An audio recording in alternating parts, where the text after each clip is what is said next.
Hi everybody. I would imagine my first video has left a lot of people in shock, no doubt. And I'm trying to put a point out there of why I think the RCMP have picked on me in particularly. They beat up 3 little girls that come to my house, underage girls, yet Canada sits idle. I spent 4 days collecting email addresses to every single newspaper in Canada. What a joke that was. I sent them individual emails and then mass emails, and I've done this for weeks and then months. Do you know I never got one reply? I've included my friends' emails in that to make sure the emails were actually getting out there, and they were. Every single time. Yet not one newspaper in Canada would reply to a story of the same cop beating the shit, and I mean beating the shit out of 3 little girls. They beat them so bad. Now that's the girls that come and take care of me. Obviously sending me a message. They beat them black and blue. There was no charges. They were locked up overnight with no clothes on. And I'm talking black and blue.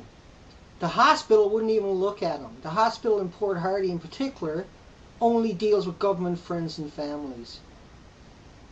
I have 2 criminal charges. I have 2 outstanding warrants on top of those charges now because I didn't show up in court apparently. I was so sick I guess I missed court. And now I have 2 criminal charges, and I also have... Now that's for breaking a door at social services. On the coldest, windiest, wettest day of the year, I was forced to go down in my electric wheelchair, which is not waterproof, and the door got broken with the front of my wheelchair. They got a restraining order against me. Now I have criminal charges and convictions against me. Now I have outstanding warrants. Outstanding warrants. I can possibly go to jail. Are you kidding me? I can barely do anything. I have no access to a doctor. No access.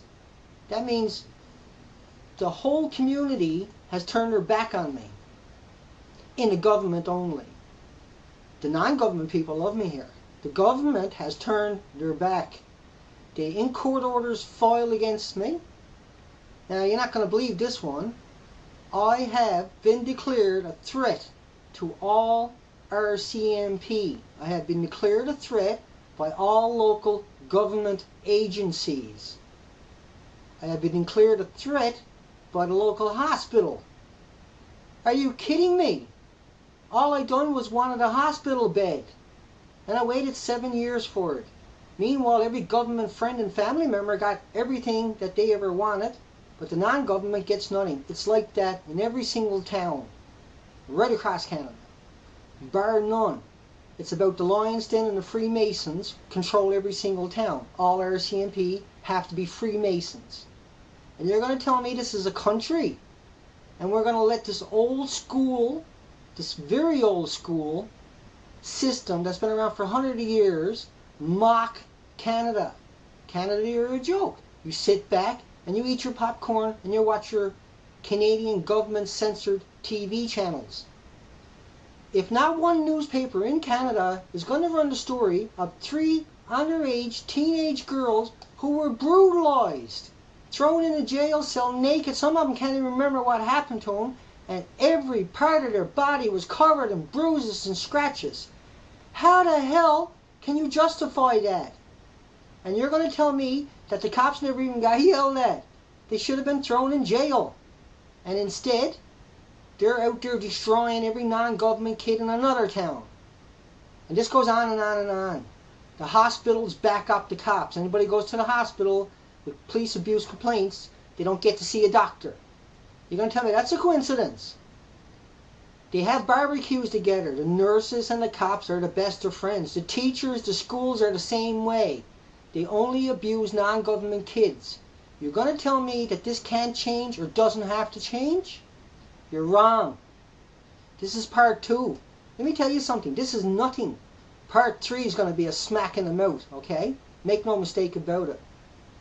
If my site gets taken down, and I've been threatened now to have my site taken down if I don't take my video down, my last video, number 1. If my site is taken down, I will flood YouTube. Canada media will not run one story. All they do is cover up. They take the police spokesman's story, throw it out there. The victim stories never get heard. The time is now. We are going to have to change. What they're doing to me is only a reflection of what they got away with for generations. To be a cop, you have to come from a government or a police family, a political family. In order to work for CSIS in Canada, you have to come from a prestigious family. How come? Because that's the old family tree, okay? They all got to hide each other's family's crimes. So keep it in the family. Okay, part 3 is coming in about 24 hours. Part 3 is not going to be any fun for anybody to watch, but don't be stupid. Watch the video. I got no reason to lie. I got nothing to gain, okay? All I got to do is tell you the truth and let you make up your own minds. Prove me I'm wrong. I can prove I'm right. You try proving me I'm wrong. I'm not going away. There's an 11-year-old rape victim who was raped by Chief Justice, Supreme Court Justice Alex Hickman. Nobody in Canada cares.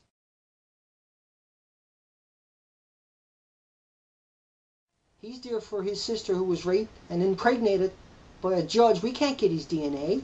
You're going to tell me that's a system? He cannot get one newspaper to talk to him. He's been at this for a long time. This system will change. I will change it. Make no mistake about it. I got you worked out, okay? You're going to change. RCMP in Canada, your history.